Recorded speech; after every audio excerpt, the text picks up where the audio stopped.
কি ব্যাপার, নিজের মনে কি সব বিড়বিড় করছেন? বিড়বিড় নয় রানী, কথা বলছি। কথা কথা বলছেন? কার সাথে কথা বলছেন? কেন? আমি নিজের সঙ্গে কথা বলছি। বুঝেছি, একটু নয় আপনার মাথাটা পুরোটাই খারাপ হয়ে গেছে। না না রানী, আমার মাথা একদম ঠিক আছে। আর মাথা ঠিক আছে বলেই তো আমার মাথায় একটা দারুণ বুদ্ধি এসেছে। কি বুদ্ধি এসেছে আপনার মাথায়? আমাকেও বলুন শুনি। এই যে রানী, হ্যাঁ, বুদ্ধির সঙ্গে চীনামাটির মূর্তির কি সম্পর্ক শুনি? আছে আছে, সম্পর্ক আছে।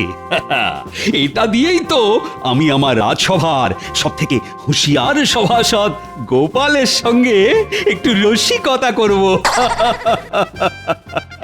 আজ রাজসভায় গিয়ে আমি এই মূর্তিটা গোপালের হাতে দেব এবং বলবো আজকে রাতের জন্য এটা ওর বাড়িতে রেখে দিতে।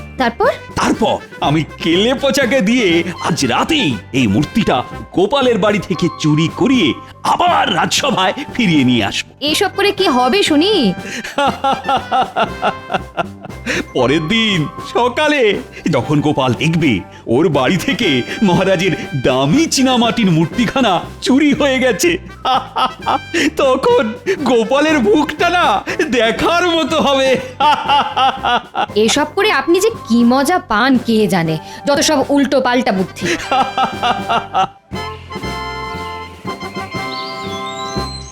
শুনছো? বলি কোথায় গেলে? একবার এদিকে শোনো না। ওরে বাবা রে, কি গো? বলি কানে কথা যাচ্ছে? কি কি কি হয়েছে গিনি?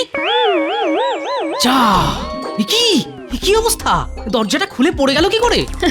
দরজার আর কি দোষ?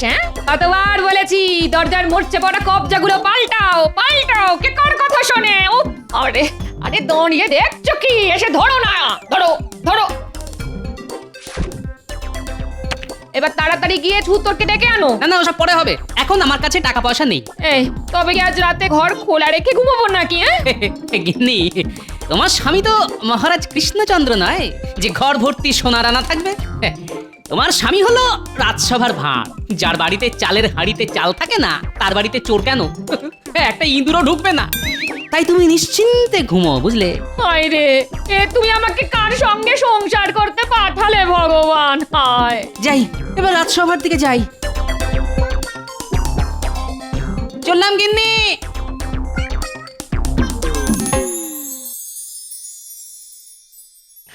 শোনো শোনো আমার রাজসভা সদস্যরা, আগে বলুন মহারাজ। চারিদিকে চোর ডাকাতের উপদ্রব যা বাড়ছে, তাতে তোমাদের ঘরের মূল্যবান জিনিসগুলো সব নিরাপদ আছে তো? আচ্ছা, হঠাৎ আমাদের ঘরের জিনিসপত্র নিয়ে আপনার এত চিন্তা কেন মহারাজ?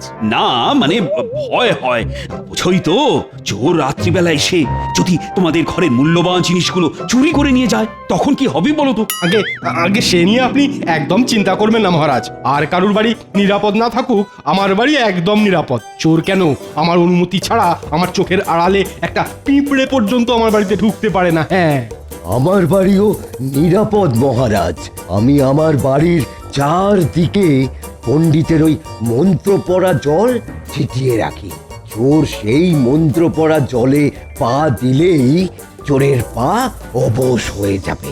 আমার বাড়ির দরজায় বৈজ্ঞানিক পদ্ধতিতে তৈরি তালা চাবি লাগানো মহারাজ, আমি ছাড়া কেউ সেটা খুলতে পারে না। আর আমি হলাম রাজ্যের মন্ত্রী, আমার বাড়িতে চুরি করবে এত বড় সাহস এই রাজ্যে কোনো চোরেরই নেই। হ্যাঁ, সেই চোরের বাড়িতে চুরি হয় নাকি কোনোদিন? কি বললে গোপাল? তুমি আমাকে চোর বললে? তোমার এত বড় সাহস? আরে ঝগড়া করে কি হবে? কি ব্যাপার গোপাল, সবাই কিছু না কিছু বলছে কিন্তু তুমি চুপ করে যে। তোমার বাড়ি সুরক্ষিত তো? আগে আসার সময় দেখে এলাম আমার বাড়ির দরজা ভেঙে পড়েছে। রাতে দরজা খোলা রেখেই ঘুমোতে হবে, কিন্তু তাও জোর গলায় বলছি মহারাজ, গোপাল ভাঁড়ের বাড়িতে চুরি করবে এমন বুকের পাটা এই রাজ্যে কেন? গোটা পৃথিবীতে কোনো চোরের নেই। বাহ বাহ বাহ বাহ, গোপালের বাড়ির দরজা ভেঙে পড়েছে, তার মানে আজ রাতে গোপালের বাড়িতে চুরি করা সব থেকে সোজা কাজ। বলছি, তোমাদের সবার বাড়ি যখন নিরাপদ, তখন তোমাদের মধ্যে যে কোনো একজন আজ রাতের জন্য আমার এই দামি মূর্তিটা নিজের বাড়িতে রেখো। ওটা আমাকে দিন মহারাজ, আমার বাড়ি সব থেকে বেশি সুরক্ষিত। না না আমাকে দিন, না না আমাকে দিন, না না আমাকে আমাকে না, না, আমাকে দিন। আমাকে দিন, আমাকে দিন, আমার বাড়ি আপনার সুরক্ষিত। থেকে আমার বাড়ি বেশি না, সুরক্ষিত।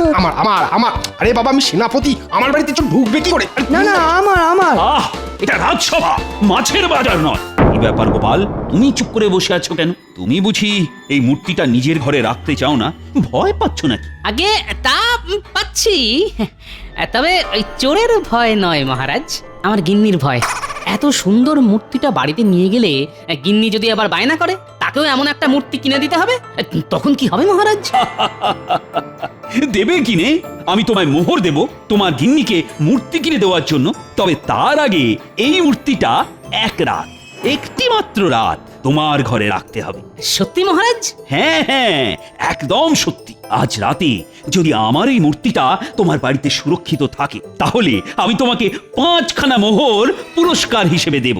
কিন্তু যদি এই মূর্তিটা তোমার বাড়ি থেকে চুরি যায় তাহলে 7 দিনের জন্য আমি তোমাকে রাজসভা থেকে বহিষ্কার করব গোপাল, এই আমি বলে দিলাম। সঙ্গে তোমার 1 মাসের বেতনও ঘ্যাচাং ফু। হ্যাঁ? এই নাও ধরো ধরো ধরো। আর কাল সকালে এই মূর্তিটা আবার রাজসভায় নিয়ে এসো, মনে করে কিন্তু। আচ্ছা মহারাজ, এবার চলি। বাহ, কি সুন্দর মূর্তিটা। নয় নয় করে এই মূর্তিটার দাম 20 মোহর তো হবেই। এটাকে সাবধানে রাখতে হবে, না হলে আবার আমার 1 মাসের বেতন মহারাজ কেটে নেবেন বলেছেন।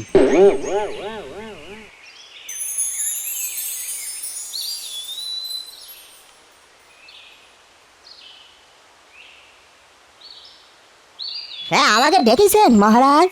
হ্যাঁ হ্যাঁ হ্যাঁ হ্যাঁ, এসো এসো কেড়ে পচা। বলেন মহারাজ, কি করতে হবে? বেশি কিছু নয়, তোমাকে গোপালের বাড়িতে চুরি করতে হবে। ওরে বাবা, গোপাল দাদার বাড়িতে চুরি? গোপাল দাদা একবার যদি ধরতে পারে না, আমার হাত পা আস্ত রাখবে নি গো। না না না না না, আমি এসব কিছুই শুনতে চাই না। একমাত্র তুমিই পারবে গোপালের বাড়িতে চুরি করতে। হ্যাঁ, সে যখন আপনি বলতেছেন তখন তো করতেই হবে আর কি। কিন্তু চুরিটা কি করবো সেটা যদি বলে দিতেন তাহলে খুব উপকার হতো। বলছি আজ আমি গোপালকে একটা সাদা চীনামাটির মূর্তি দিয়েছি। তোমাকে ওই মূর্তিটা চুরি করে আনতে হবে, আর সেটা করতে হবে আজ রাতে। এই নাও তোমার পারিশ্রমিক। কাজ হয়ে যাবে না মহারাজ, হয়ে যাবে।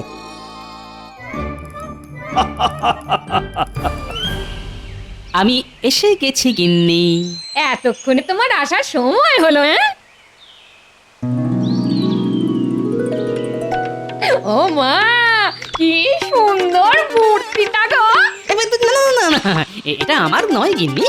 মহারাজ এই মূর্তিটা আমাকে 1 রাতের জন্য রাখতে দিয়েছেন। হ্যাঁ, কাল সকালে এটা আবার মহারাজকে ফিরিয়ে দিতে হবে। হ্যাঁ, এই শোনো না এমন একখানা মূর্তি তুমিও তো কিনতে পারো। হ্যাঁ, যার ঘরে নেই চাল সে গামছা ছেড়ে পড়তে যায় বাঘের ছাল। যত সব।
সর্বনাশ হয়ে গেল আমার।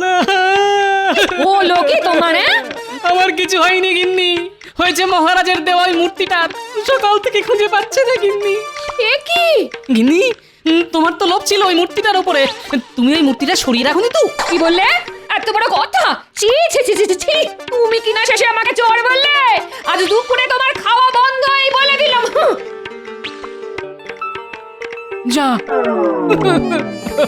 মূর্তিও গেল, সঙ্গে দুপুরের খাওয়াটা।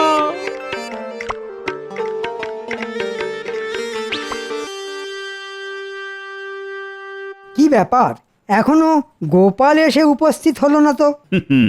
আজ গোপালের রাজসভায় আসতে দেরি হবে, এটা আমি আগে থেকেই জানি। আজ তো গোপালের ওই মূর্তি নিয়ে রাজসভায় আসার কথা।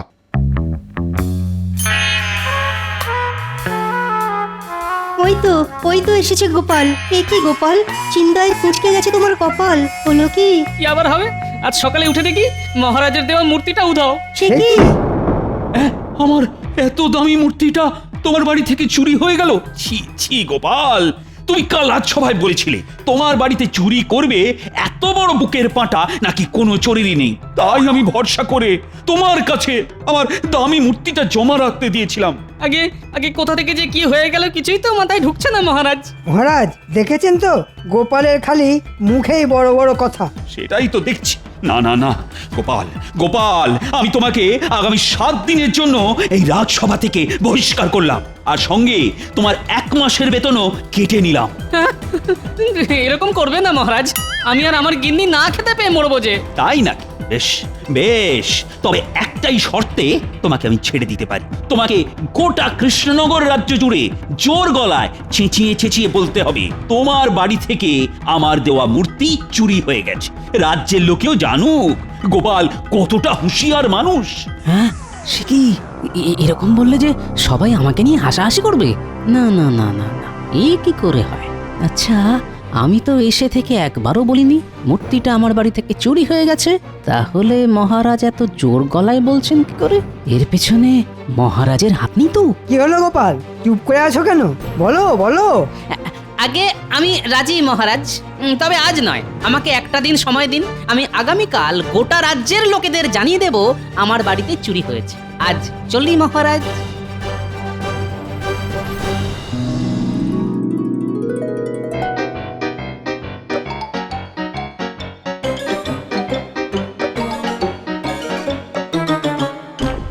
ওরে বাবা রে বাবা, এই গোপাল দাদা তো এদিকেই আসতেছে। এই গোপাল দাদা কি তবে বুঝতে পেরেছে যে আমি গোপাল দাদার ঘরে ঢুকে চুরি করেছি? কি ব্যাপার, কেলে পচে আমাকে দেখে উল্টো দিকে হাঁটা লাগালো কেন? দেখি তো। এই এই কেলে পচা, কেলে পচা! ওরে বাবা রে বাবা রে বাবা! না না না, কেলে পচে আমাকে দেখে ছুটে পালাচ্ছে, তার মানে কিছু একটা গন্ডগোল আছে। দাঁড়া বেটা, দাঁড়া দাঁড়া দাঁড়া বলছি, না হলে তো ঠ্যাং ভেঙে দেবো, বলে দিলাম। আমারে ছেড়ে দাও গোপাল দাদা, মহারাজ বলেছে বলে আমি তোমার বাড়ি থেকে মূর্তি চুরি করেছি, আমাকে ছেড়ে দাও। মহারাজের মুখের উপর না বলতে পারিনি, তাই ভুল হয়ে গেছে গোপাল দাদা, আর হবে না কোনোদিনও গোপাল দাদা গো। ও এই ব্যাপার। ঠাকুর ঘরে কে? আমি তো কলা খাইনি। কলা? এর মধ্যে আবার কলা এলো কোত্থেকে গোপাল দাদা? চুপ। তাহলে যেটা আন্দাজ করেছিলাম সেটাই সত্যি হলো দেখছি। শোন শোন কেলে পচা, তুই যে আমার বাড়িতে চুরি করেছিস এবং আমি সেটা জানি, এটা যেন মহারাজ জানতে না পারেন। না না, আমি কাউকে কিছুটি বলবো না গোপাল দাদা। এইবার মহারাজ আমি আপনাকে দেখাবো গোপালের বুদ্ধি।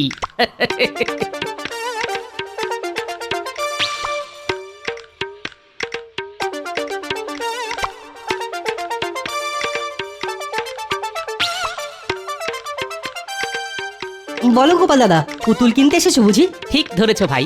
এই দেখো গোপাল দাদা, এখানে অনেক পুতুল আছে, পছন্দ করো এর মধ্যে থেকে একটা। না না, আমার পুতুল চাই ঠিকই, কিন্তু সেই পুতুল এখানে পাবো না। আমার জন্য তোমাকে সেই বিশেষ পুতুল বিশেষ পদ্ধতিতে বানিয়ে দিতে হবে। হ্যাঁ, বিশেষ পুতুল বানিয়ে দিতে হবে? হ্যাঁ ভাই, আর সেটা মাটি দিয়ে নয়, বানিয়ে দিতে হবে। সে কি, জীবনে তো কোনোদিন ওরকম পুতুল বানায়নি গোপাল দাদা। তবে তবে তুমি যখন বলছো তখন একবার চেষ্টা করে দেখতে পারি। বেশ, তবে চলে এসো আমার সঙ্গে। আগামীকাল সকালের মধ্যে আমার ওই বিশেষ পুতুল চাই, বুঝলে?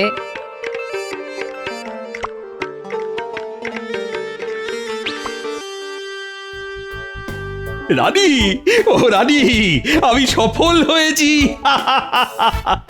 আজ রাজসভায় গোপালের মুখখানা দেখার মতন ছিল। গোপালকে আমি যতদূর চিনি, গোপাল কিন্তু চুপ করে বসে থাকবে না, কিছু না কিছু একটা করবে, দেখো। না না না না, এইবার গোপাল কিছুই করতে পারবে না। আগামীকাল গোপাল রাজ্যের সব প্রজাদের সামনে নিজের হার স্বীকার করবে বলে কথা দিয়েছে। এতদিনে আমি গোপালকে ঠিকঠাক জব্দ করতে পেরেছি।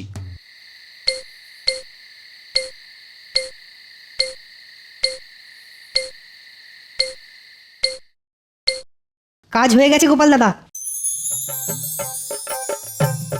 বাহ বাহ বাহ বাহ, দারুণ কাজ করেছে দেখছি।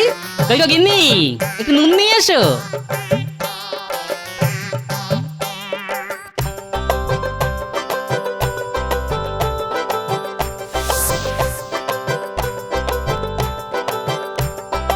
এটা কি করছো গোপাল দাদা? বরফের মূর্তির গায়ে নুন মাখাচ্ছ কেন? নুন মাখাচ্ছি যাতে আজ রাতে মূর্তিটা গলে জল হয়ে না যায়। এবার শুধু কাল সকাল হওয়ার অপেক্ষা।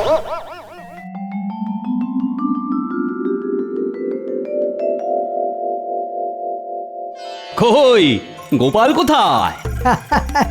গোপাল মনে হয় আজ রাজসভায় ডুব মারবে। না না না না, ডুব মারলে তো হবে না।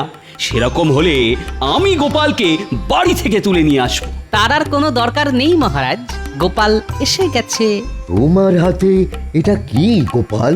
এটা আমার সঞ্চয় করা অর্থ দিয়ে কেনা মূর্তি মহারাজ। মহারাজ, আমার বাড়ি একদম নিরাপদ নয়। চোর ডাকাত যে কোনো সময় এসে আমার বাড়ি থেকে এই দামি মূর্তিখানা তুলে নিয়ে যেতে পারে। তাই এটা আমি আপনার কাছে জমা রাখতে এলাম মহারাজ।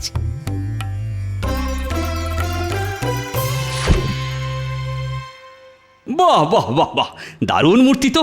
তা কিসের তৈরি এটা গোপাল? আগে শ্বেত পাথরের মহারাজ।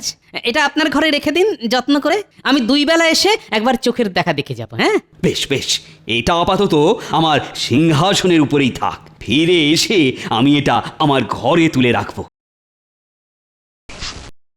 ফিরে এসে মানে কোথায় যাবেন আপনি মহারাজ? কেন কেন, ভুলে গেলে মন্ত্রী? গতকাল গোপাল কি বলেছিল? গোপাল বলেছিল আজ গোপাল গোটা কৃষ্ণনগর রাজ্য জুড়ে জোর গলায় চেঁচিয়ে চেঁচিয়ে বলবে ওর বাড়ি থেকে মহারাজের দেওয়া মূর্তিটা চুরি হয়ে গেছে। ঠিক ঠিক, আর এই দৃশ্য আমি নিজের চোখে দেখব। তাই আমিও যাব গোপালের সঙ্গে। চলুন না, চলুন। একটু পরে বুঝবেন খেলা। হ্যাঁ হ্যাঁ হ্যাঁ হ্যাঁ, আমি তো তৈরি মহারাজ। আপনারা সবাই চলুন আমার সঙ্গে।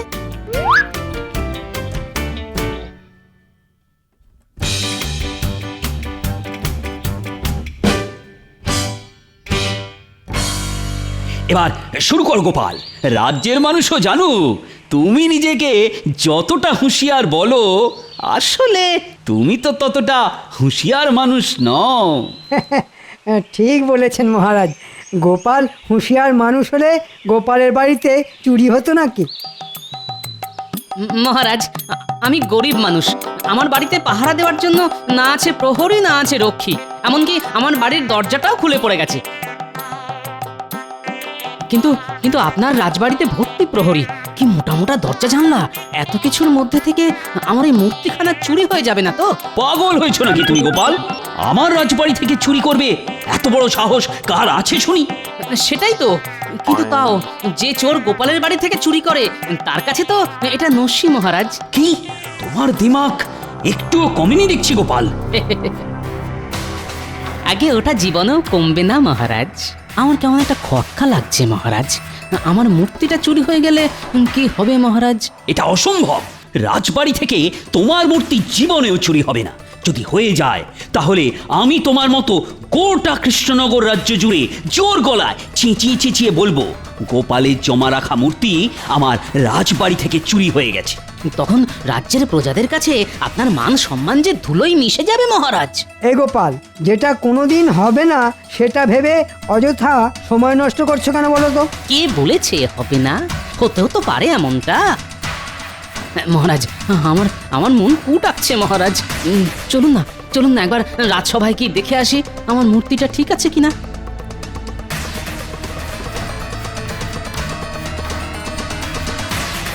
হায় হায় হায় হায় হায়, কি এ কি আমার মূর্তি গেল কোথায়? হ্যাঁ সত্যি তো। রাজবাড়ি থেকে চুরি? আরে আমার তো দামি মূর্তিটা চুরি হয়ে গেল, এবার কি হবে? না, মানে সত্যি তো। গেল কোথায় মূর্তিটা? দেখেছেন মহারাজ, এ চোর যে সে চোর নয়। কেলে পচা? এটাও তাহলে কেলে পচারই কাজ? এটাও মানে আমার বাড়ি থেকে মূর্তিটা বুঝি কেলে পচা চুরি করেছে? এই রে, কেলে পচাকে এখানে ডেকে পাঠালে তো আমার সব চাল ধরা পড়ে যাবে। তার থেকে ভালো বিষয়টা এখানেই চাপা দিয়ে দেওয়া। না না না না, কেলে পচা চুরি করেনি, অন্য কোনো চোর করেছে হয়তো। ছাড়ো ছাড়ো, এসব বাদ দাও তো এখন। না না, বাদ দেবো কেন? আপনাকেও তো এবার আমার সঙ্গে গোটা কৃষ্ণনগর রাজ্য জুড়ে জোর গলায় চেঁচিয়ে চেঁচিয়ে ওই একই কথা বলতে হবে মহারাজ। গোপাল, গোপাল, ছেড়ে দাও আমাকে, ছেড়ে দাও। আমি তোমার বেতন কাটবো না, উল্টে তোমাকে দ্বিগুণ বেতন দেবো। সব সব ভুলে যাও গোপাল, ভুলে যাও। তাই নাকি? দ্বিগুণ বেতন পেলে সব ভুলে যেতে পারি বই কি। কোথা থেকে যে কি হয়ে গেল কে জানে। আর কেউ জানুক ছাই না জানুক, আপনারা তো জানেন কোথা থেকে কি হলো। চুপ, এটা যেন আবার মহারাজকে বলে দেবেন না যে আমি বরফ দিয়ে মূর্তি বানিয়ে এনেছিলাম, আর সেই মূর্তি কেউ চুরি করেনি, গরমে আপনা আপনি গলে গেছে।